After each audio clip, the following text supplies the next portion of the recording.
আজিকালি ইমান সোনকালে বিয়া নহয়তো 30ৰ প্লাছতে ছোৱালীবিলাক বিয়া হয় আৰু কেইবছৰমান আমাৰ গৈ লওক তাৰপিছত আমি বিয়াৰ কথা ভাবিম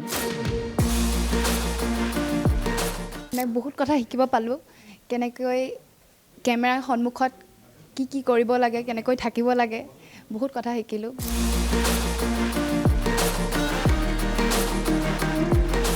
গতিকে জুবিনবিহীন ৰাংঢালী ফাৰ্ষ্ট টাইম হ'ল আৰু অসমৰ ৰাইজৰ কাৰণে আমি আগবঢ়াই দিছোঁ কাৰণ জুবিন গাৰ্গে বিচাৰিছিলে কামেই পৰিচয় হ'ব লাগে কাৰণ আগতে ৰাংঢালীত 4টা গান জুবিন গাৰ্গৰ থাকে 4টা গান মই গাওঁ গতিকে তেওঁ ৰাংঢালী সৃষ্টিৰ আঁৰত 2001 চনত যেতিয়া আমি ৰাংঢালী আৰম্ভ কৰিছিলোঁ তেওঁৰ অৰিহণা তেওঁৰ সাহস বহুত আছিলে মোৰ লগত তো সেইটো বহুত মিছ কৰিম 25 বছৰীয়া যাত্ৰাত আমাৰ নতুন দুখন মুখ আৱিৰ্ভাৱ হৈছে হাঁহি থকা তোমাৰ দুচকু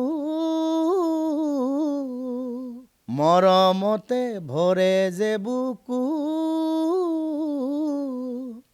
কাষলে আহিবা দূৰত নাথাকিবা মৰমে আহি মোক চেনেহে মাতিবা কৃষ্ণময় দাই হেৰি গজা এটা আনিছিলে ক'ৰবাৰ পৰা খাবলৈ ইমান ভাল লাগিলে মই কৈছোঁ একদম কৈছোঁ নহয় বেলেগ মই তাৰপিছৰ পৰা মই এনেই গজা খাই ভাল নাপাওঁ কিন্তু মানে সৈ গজাটো খোৱাৰ পিছত মই বেলেগতো এতিয়া ক'ৰবাত চাহ খাবলৈ গ'লে এটা গজা এটা দিবচোন খালি সৈটো টেষ্ট মই এতিয়ালৈকে পোৱা নাই সৈটো ক'ৰ পৰা আনি পালে খোৱালে তেখেতেহে গম পায় আৰু কৃষ্ণময় দাই মাঘৰ বিহু আহিল মইনা মাঘৰ বিহু আহিল মেজিৰ জুয়ো জ্বলিল মইনা মেজিৰ জুয়ো জ্বলিল অসমীয়াৰ মন প্ৰাণ ৰঙে ৰখে ভৰিল মইনা ৰঙে ৰখে ভৰিল প্ৰথমৰ পৰাই আজিলৈকে এই যিসকল নতুন শিল্পী আছে কলা কুশলী আছে তেওঁলোকক কিন্তু ৰাংঢালীয়ে এটা পৰিচয় দিছে আমি বহুতৰে কথা ক'ব পাৰোঁ আকাশদ্বীপ আইমী বৰুৱাকে ধৰি বিভিন্নজন শিল্পী ৰাংঢালীৰ পৰাই ওলাই গৈছে আৰু এইবাৰো এটা ব্যতিক্ৰমী দুখন চিনাকি মুখ আৰু আপোনালোকৰ মাজত চিনাকি কৰি দিছে অসমৰ এগৰাকী জনপ্ৰিয় কণ্ঠশিল্পী কৃষ্ণমণি চুতীয়াই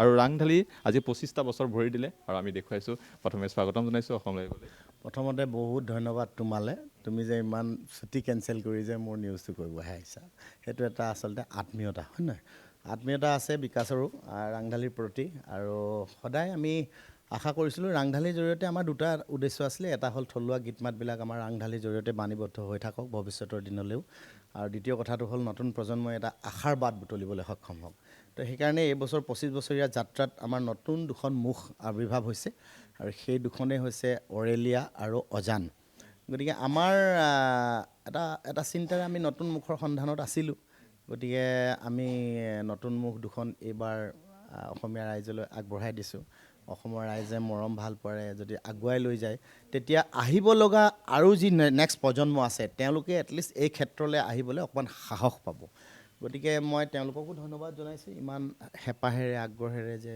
আমাৰ কামখিনি কৰিলে উদয় শংকৰলৈ ধন্যবাদ জনাইছোঁ বিশেষকৈ সাংবাদিক বন্ধুসকললৈ বহুত ধন্যবাদ কাৰণ প্ৰতিটো ৰাংঢালীৰ কাৰ্যসূচীতে তেওঁলোকে ইমান আগ্ৰহেৰে ৰাইজৰ মাজলৈ লৈ গৈছে এইটোত মই মানে ভাষা নাই আৰু মোৰ বুজাবৰ ৰাংঢালীৰ 25টা বছৰ হ'ল আমি আগতেও কথা পাতিছোঁ বিভিন্ন কথা এটা কথা সুধোঁ ৰাংঢালী গাভৰু হৈ গ'ল বিয়াখন কেতিয়া এতিয়া আজিকালি ইমান সোনকালে বিয়া নহয়তো 30ৰ প্লাছতে ছোৱালীবিলাক বিয়া হয় আৰু কেইবছৰমান আমাৰ গৈ লওক তাৰপিছত আমি বিয়াৰ কথা ভাবিম আমাৰ দিনেশকাই ভাবিব বিশেষকৈ কাৰণ দিনেশকাই আমাৰ মেইন মুখ্য এতিয়া গতিকে তেওঁ যেতিয়াই ভাবিব যে ৰাংঢালী এবাৰ বিয়া হ'ব তেতিয়া আমাৰ বিয়া হ'ব আৰু মাঘৰ বিহু আহি আছে মাঘৰ বিহুত ৰাংঢালী বাজিব এইবাৰ বজা নবজাটো ৰাইজৰ সিদ্ধান্ত কাৰণ আমি এটা ক্ৰিয়েটিভ মাইণ্ডেৰে আমি কামটো কৰি লৈ যাওঁ মোৰ গানটো ভাল হৈছে মোৰ গানটো বজাওক বুলি মই ক'ব নোৱাৰোঁ সেইটো সিদ্ধান্ত ল'ব আমি যিহেতু ছ'চিয়েল আমি ৰাইজৰ মানুহ ৰাইজে সিদ্ধান্ত ল'ব আমাৰ কামবিলাকত গতিকে মই নিজে ক'ব নোৱাৰোঁ যে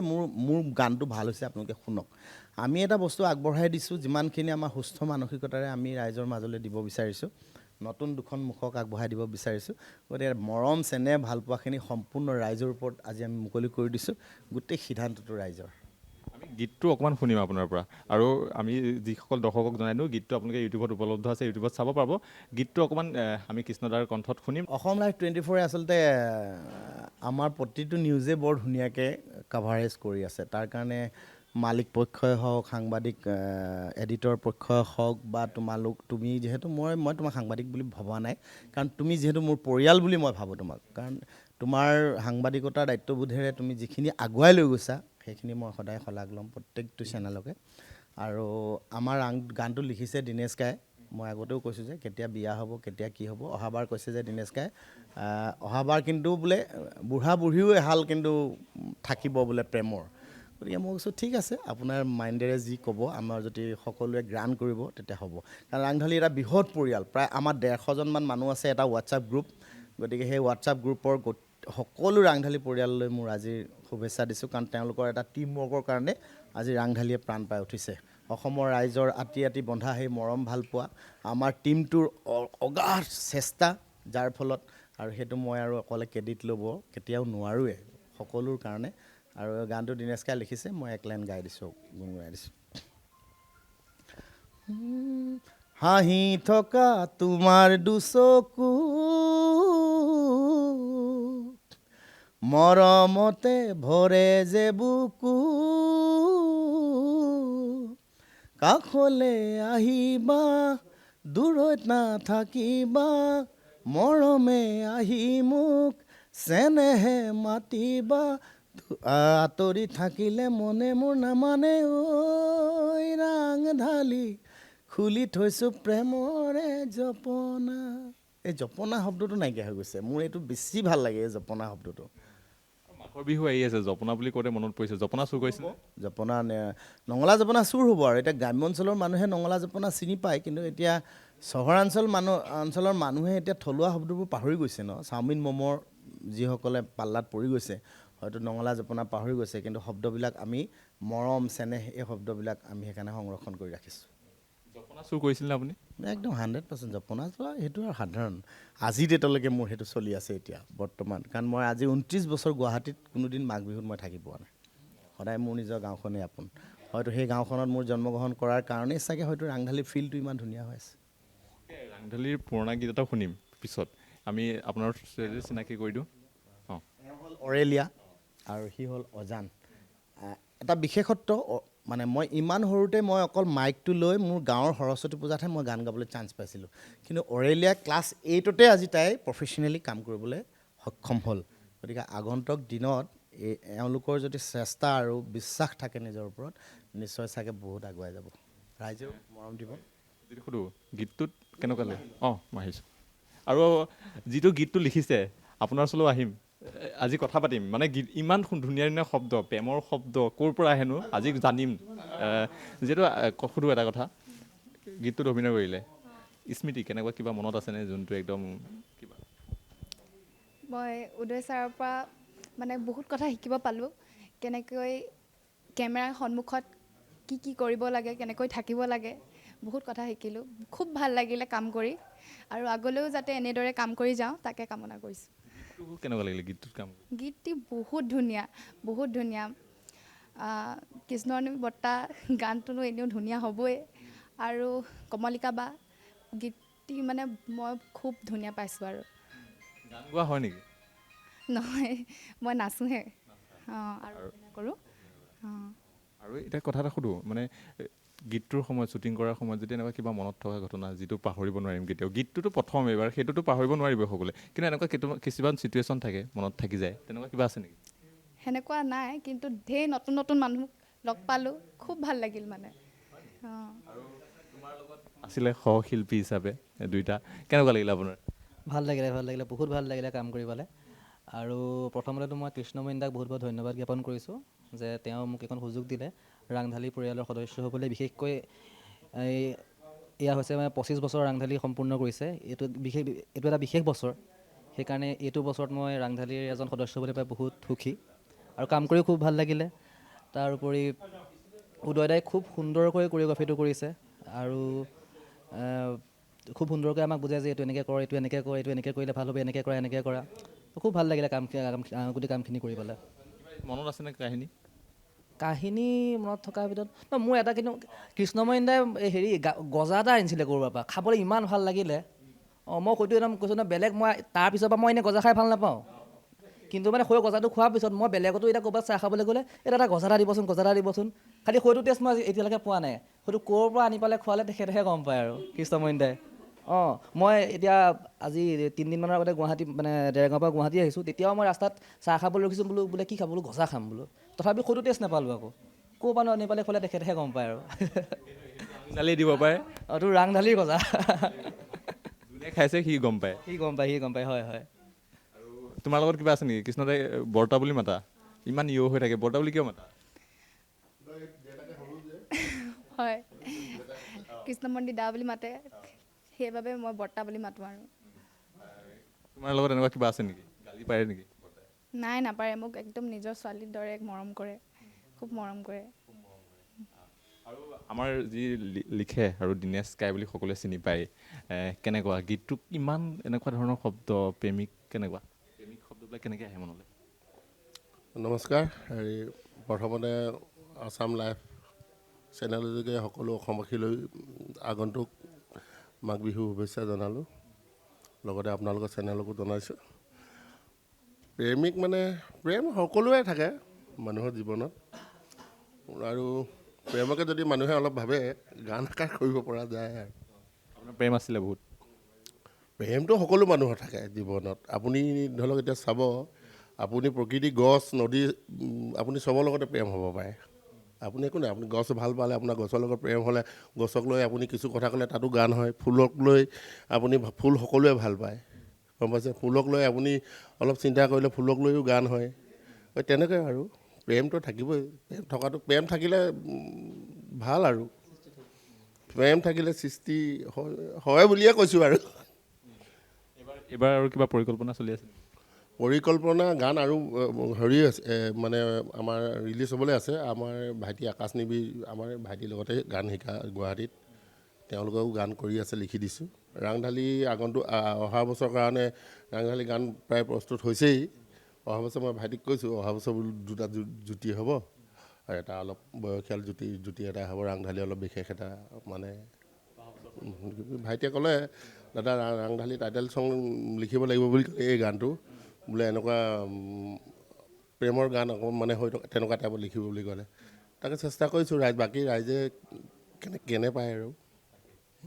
গাই দিব নেকি আপোনাৰ মই গান গাব নাজানো অকণমান নাজানো আৰু আপুনিও যিহেতু আছে ৰাংঢালীৰ লগত ইমান দিন জড়িত ৰাংঢালী আচলতে কোনটো গান বুলি ক'লে মানে খেলি মেলি হয় চব আটাইকেইটা গীতে ভাল লাগে তথাপি একদম পুৰণা অকণমান ৰাংঢালী এটা গাইছোঁ মোৰ ৰাংঢালী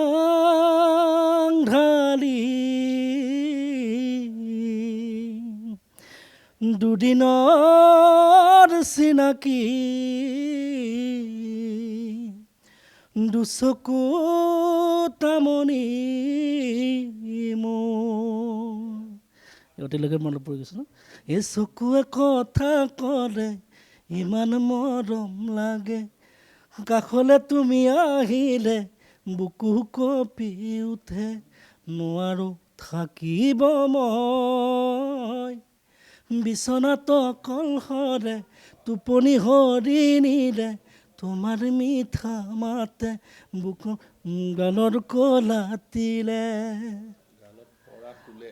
গালত পৰা তোলে আচলতে ৰাংঢালী যোৱাবাৰো টাইটেল চং আমাৰ চকুৱে মৰম দেখা হ'লে বুলি মই লিখিছিলোঁ যোৱা বছৰো টাইটেল চং চকুৱে মৰম দেখা হ'লে হিচাপ কৰি দিলোঁ হয় বুলি তেনেকৈ সেইটো যোৱা বছৰ ওলাই গ'ল তাৰ ভাইটিয়ে ক'লে এবাৰো ৰাংঢালী টাইটেল চং ডাঙাই আপুনি লিখিব লাগিব বুলি ক'লে মই বোলো ঠিক আছে হ'ব এই আকাশ নিবিৰ আছিলে আমাৰ ভাইটি আমি লগে ভাগে চবে আৰু তেনেকৈ মিলি গানটো হ'লগৈ আৰু শেষত বাকী ৰাইজে জানে এতিয়া ৰাইজে জানিব আমি এইখিনিতে আকৌ কৃষ্ণমণি চুতীয়াক বিচাৰিছোঁ অকণমান যদি আহে দাদা কৃষ্ণদা অকণমান আপোনাক যিহেতু ৰাইজে আকৌ গালি পাৰিব নহ'লে মাঘৰ বিহুৰ সময়ত যদি আপোনাক অকণমান কম সময়তে যদি এৰি দিওঁ ৰাইজে বহুত গালি পাৰিব মোক মাঘৰ বিহু আহিলে আৰু মাঘৰ বিহু উৰুকা বুলি আমি এটা গান কৰিছিলোঁ তো মাঘৰ বিহু আহিল মইনা আৰু সেই গানটোৰ পৰাই আমাৰ নীল আকাশৰ জন্ম হৈছিলে সঞ্জয় দাসৰ পৰা আহি নীল আকাশ হৈছিলে তো এই গানটোৱেও আমাৰ নতুনত্ব এটা দিছিলে নতুন প্ৰজন্মৰ কাৰণে গতিকে সেই গানটো মাঘৰ বিহুৰ দিনা এতিয়াও আজি